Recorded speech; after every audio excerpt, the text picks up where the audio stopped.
Welcome back to the Stephen Knight Show. Adam, how's it going?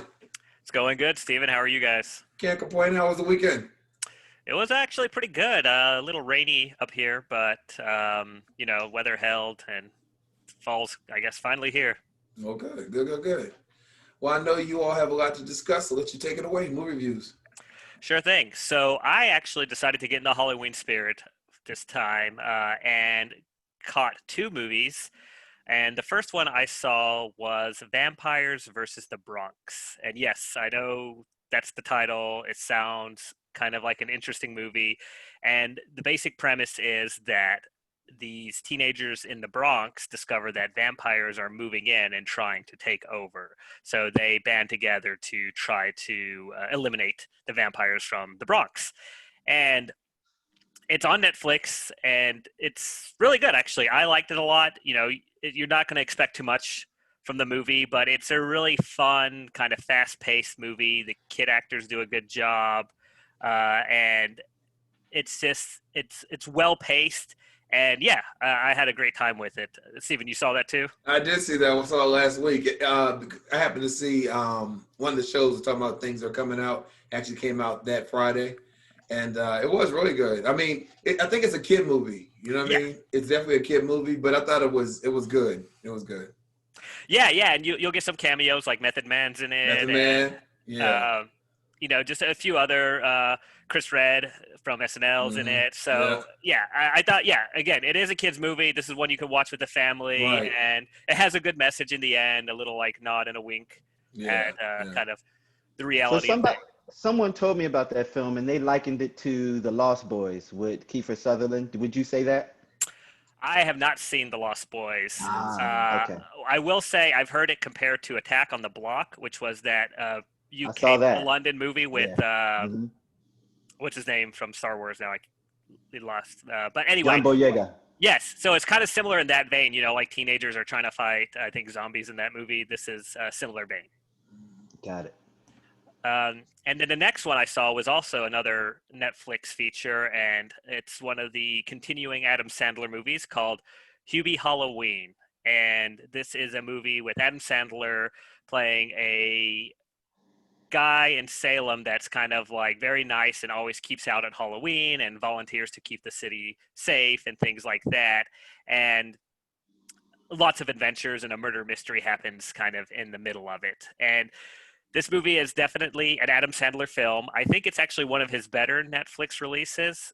You have a huge cast of characters. I can't even start naming everyone you'll see in this movie, and you're going to recognize pretty much almost everyone. But in the end, it's an Adam Sandler movie, so expect very silliness. His voice is very reminiscent of his Waterboy voice when he was Bobby Boucher. And again, you're not going to expect much, but it's a fun Halloween movie, and it is on Netflix. So if you're looking again for another Halloween flick, check it out. Cool. I guess fun is the theme. I saw The War with Grandpa, which stars Robert De Niro, Christopher Walken, Jane Seymour, Uma Thurman, Cheech Marin, and Rob Riggle. I was actually surprised that some of the heavy hitters were in this movie like this. And it was pretty good. It was fun. It's basically the premise is about Robert De Niro being the grandfather who's um, living on his own is becoming too much for him to manage by himself. So he moves in with his daughter, Uma Thurman. And he's basically given his grandson's room. And the grandson is moved to the attic, which he absolutely hates. So, encouraged by his friends at school, he starts a war with his grandfather for control over the bedroom. It's a really, really cute movie. It's fun. I love to see the seniors and the children interact with each other, and anyone who's had a family member who has to move in your domicile, you kind of understand like the tension because it's very palpable in the movie and it's very fun.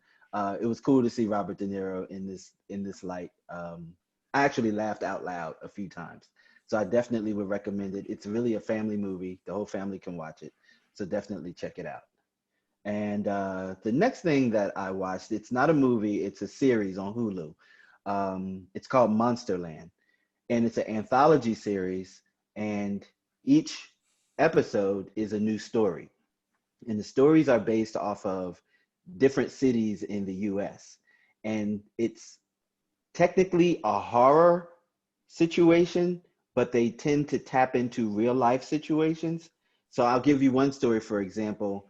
Um, a mother has a young son and she has a new husband, and they're out at a festival in New Orleans, and the son has a mysterious incident with a monster with black eyes that attacked him. When in essence, the monster with black eyes that attacked him was his new stepfather who was trying to molest him.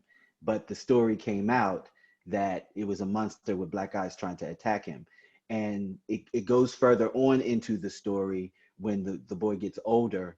The truth comes out about the stepfather because he's also a doctor, and young women and young children have come up complaining that they've been molested by him. And the mother's forced to confront her son's childhood story to her about the stepfather molesting him or trying to molest him. And it gets covered with a monster with black eyes and big teeth trying to attack. And all of that comes back to haunt the mother, where a monster with black eyes and teeth actually does attack her, but it's her own guilt and her own anxiety over that true situation coming back to bite. It's definitely, I highly recommend it. The way that the art is done is pristine. Again, that's on Hulu and it's called Monsterland. And I do believe there's 8 episodes. And again, each episode focuses on a different city in the US. And there's one constant in all of the shows, but I'm not going to give that away. You can hit me up and let me know what you think. And all the episodes came out at once? Yes. Okay, nice. Mm-hmm. Okay. And I also want to talk about, I know we never talk about reality shows on here, but I want to mention this show because it struck me in a certain way. So I've been watching Tamar Braxton's Get Your Life. Yeah, me too. It's quite apparent that something is wrong with this woman, and I feel like everyone involved is preying off of her. I think that she needs to just take a powder. Just chill out for a minute, Yeah, because you can clearly see the breaking down of her psyche during the show. There is definitely something wrong with her. And I like we like the Braxton family. They're friends of the show here. But watching that show, it's a train wreck. Yeah. I think when she was, when Braxton's family reunion, or family values, she can hide through it because there's so many people that they're focused on.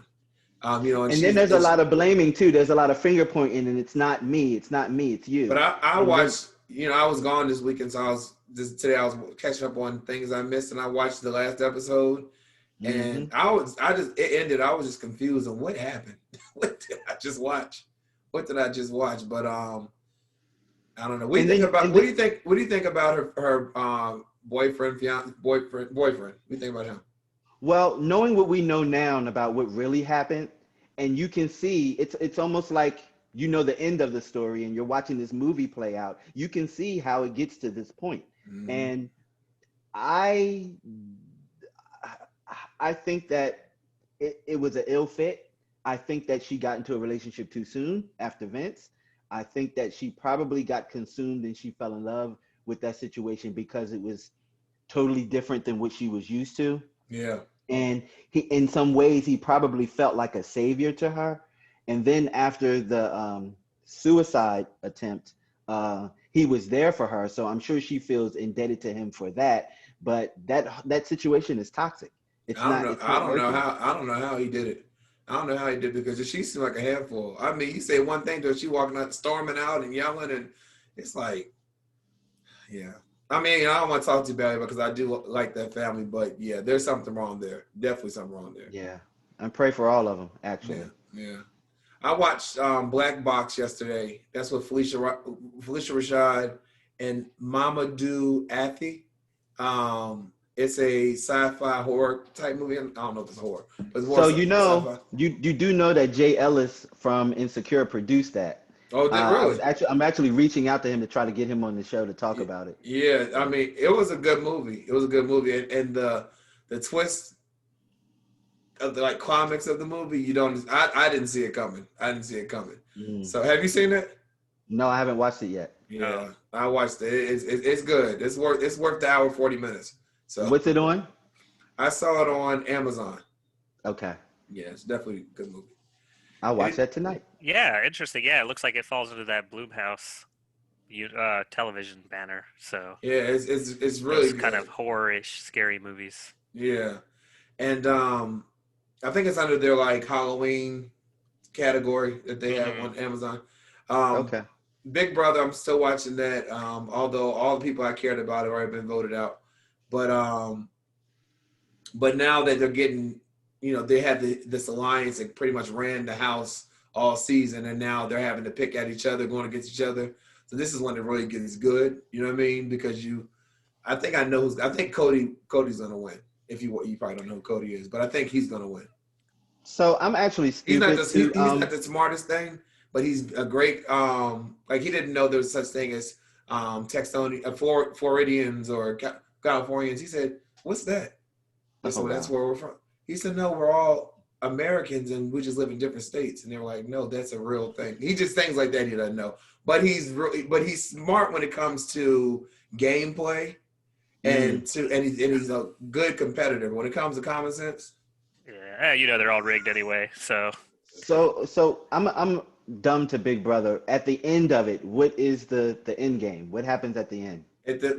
so what happens? So once you get to a certain number of people that are being eliminated, it's like the last don't maybe 10, I don't know, 8 to 10 people. They go into what's called the jury house, and that's where they go and they watch how the game plays out.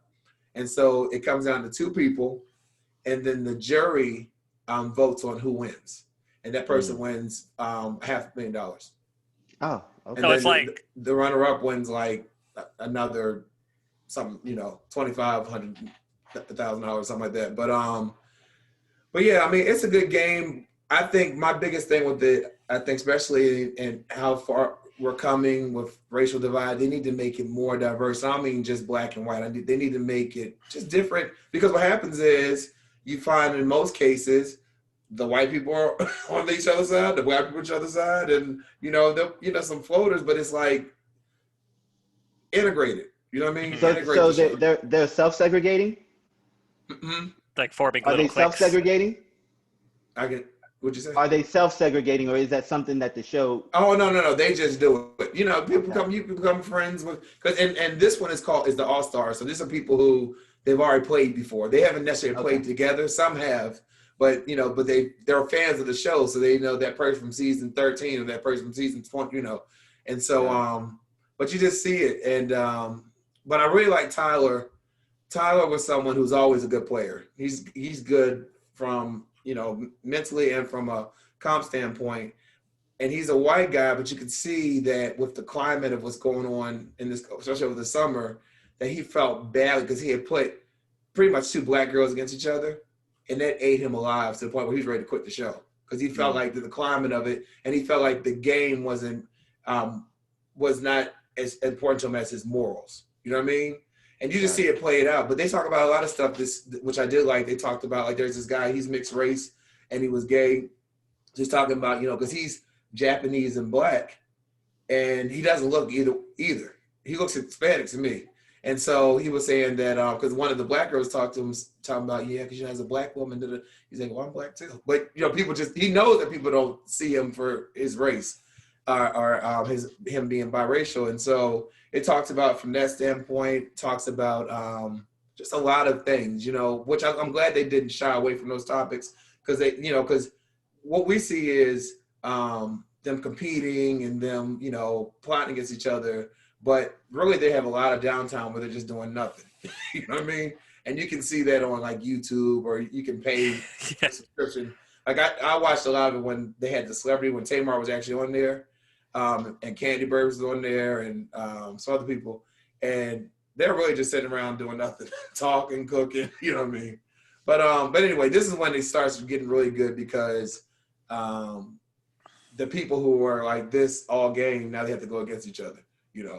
Um, So it's basically, I don't know anything about Big Brother, but it's like Survivor, just like in a house. pretty much, yeah. Okay. But they're cut off from. They don't know what's going Yeah. on the news. They don't know. You know, like I remember like during Celebrity Big Brother, they didn't know. They knew the finals were on, but they didn't know who was in there.